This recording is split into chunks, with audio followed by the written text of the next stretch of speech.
We made the video about going to the medical centre. We've had a few questions about, what is the process for regular medication. So I thought I'd make this video about getting regular medication in Spain.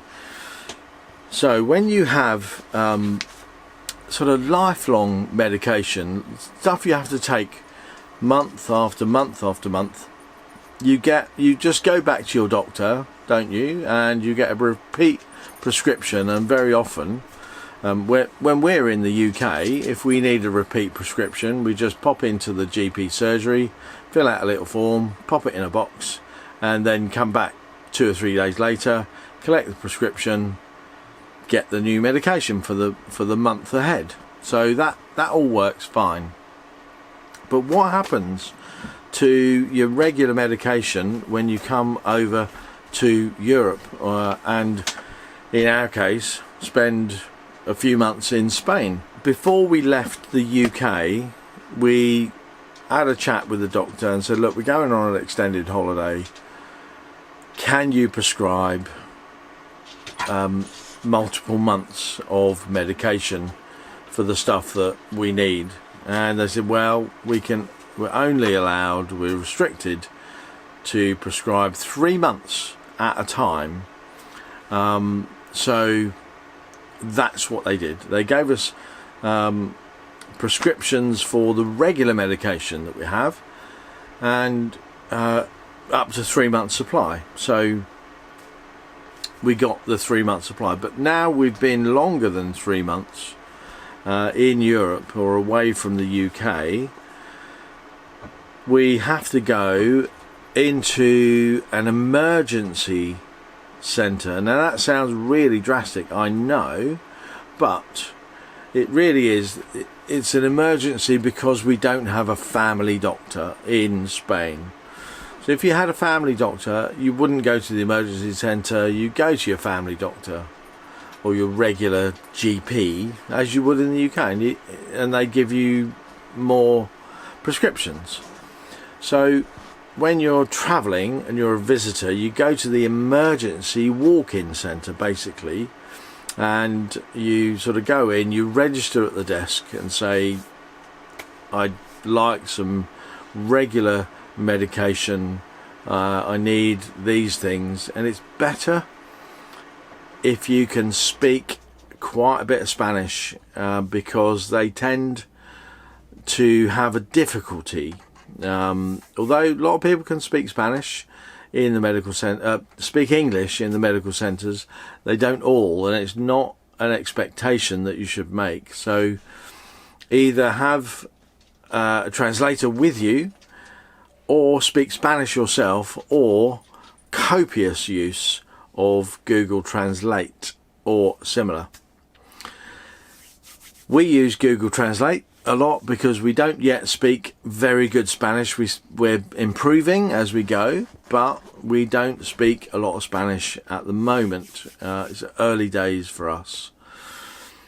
But we've got the photocopies. So when we were given the 3 month supply, we asked the pharmacy in the UK, and this is something that you might not know. If you ask the pharmacy in the UK, can I have a copy of that prescription back, they will normally happily supply you with a photocopy, and that's what we've got here. So we've got photocopies of the prescriptions we need. We'll keep those with us. And of course, for European Union membership, we have the EHIC card, or the European Health Insurance Card. Now this is sort of government-backed health insurance that allows you to get the same sort of cover that a local person would get in the country that you're in.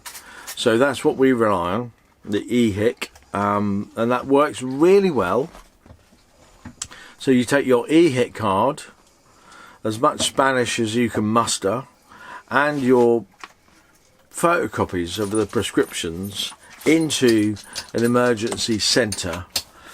Now, when we went yesterday to the Montreal centre, Wendy was very lucky because although the first person she spoke to didn't speak English pretty much at all, and the translate can be a bit confusing for people at times. So luckily there was another person there, a younger man, that came across to help. And I've got to say that when you go into these places, everybody's trying their best to be seriously helpful, so it's really great. This other man spoke really good English and then took over the sort of transaction, if you like. So they spoke English. Wendy explained that she needed to get the medications again, sort of repeat prescription, because we were running out. And he said, well, look, you've got to wait, and it was about an hour to wait. So we went for a little walk, came back, and pretty soon after that Wendy was seen. So seen by a doctor.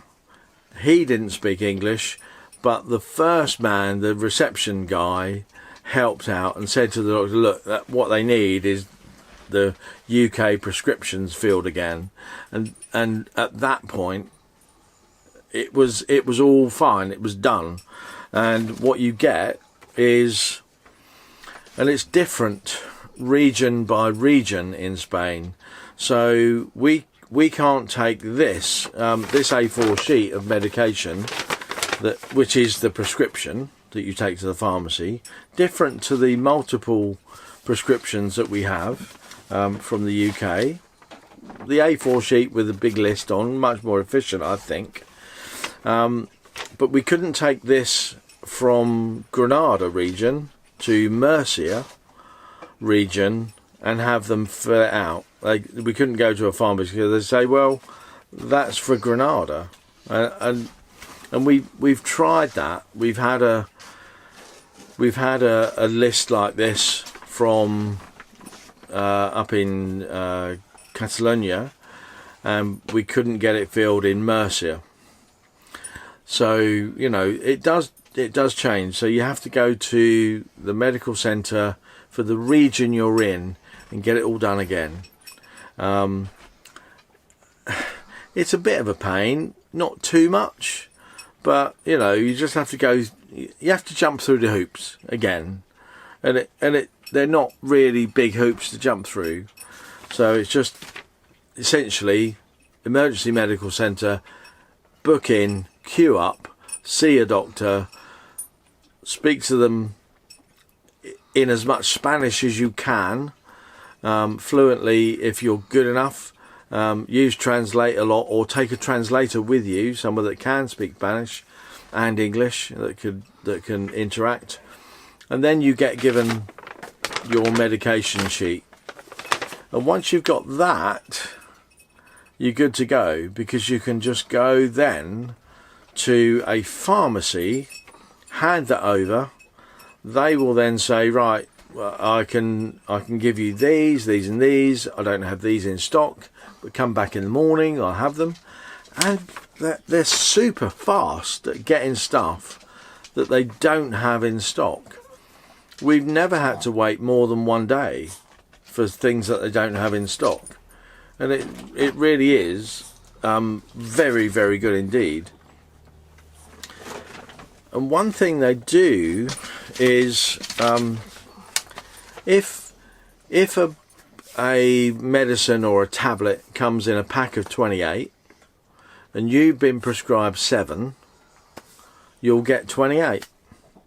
They won't break a pack. If you've been prescribed 28 and they come in a pack of 100, you'll get 100, not 28. But if they're regular medication, it seems sensible, doesn't it, to give you 100, and because you've then got nearly 4 months worth without breaking a pack. Because it seems to me that if you start breaking up packs, I think this is part of the inefficiency that we face in the UK's medicine service. You break up packs and you're left with 1 or 2 tablets, maybe. I don't know. And then what do you do with those? You lose them, or you put them to one side and they go missing, or whatever. But you give a patient 100 and they need 28, but they need 28 next month, they need 28 the next month, they need 28 the next month. So you're putting more medicine on the patient side than perhaps they need, but I think it's more effective and more efficient.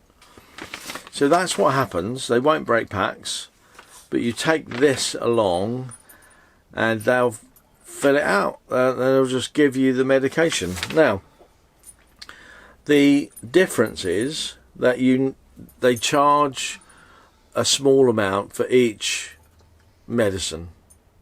Sometimes it's like 50 cents. Sometimes it's €5. Depends on the medication. But it's not £8 or £9 per medication on a, because we've got 1, 2, 3, 4, 5, 6, 7 items, and if you're paying £9 per item in the UK at the moment, a lot of money. Whereas you go to a Spanish pharmacy and you pay this, and I think I'm right in saying from memory it's about 10 or 15 euros per month for a batch of tablets that we get. Well, I think it's fantastic. Okay, Wendy's on lifelong medication, and whatever she has is prescription charge exempt, so she doesn't pay anything. But we're over here and we get treated like locals, and they do have to pay something, which we're in their country, we're visitors, and we need to fit in with that, don't we? But I hope that's explained the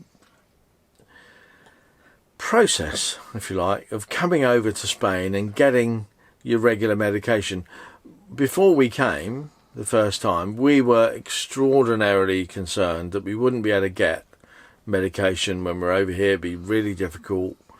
And I suppose when we come round to 2021, when we're seriously no longer members of the EU and the EHIC card is no longer valid, maybe. I don't know whether it will or won't. Maybe it will, maybe it won't, don't know. Depends on the deal. Then we'll have to go to an emergency medical centre. We'll have our own medical insurance, because we'll have to start buying medical insurance when we're here, and we'll be covered by that, I guess. And I guess it'll be about the same, but it'll be overall more expensive because we'll have to have the insurance that is not the NHS cover. But there you go. So nothing really to worry about if you're coming over to Spain or Europe this year. EHIC will sort it out for you, and you'll be able to get your regular medication. It does work, and it's really simple, so don't worry about it. Just get your EHIC, get your prescription photocopies, and you'll be good to go. Hope that's been helpful. Thanks so much for watching. Give us a thumbs up if you have enjoyed that. It's been useful. Don't forget to subscribe, and definitely click that bell icon. And I'm going to see you again tomorrow. Thanks so much for watching. Bye bye for now.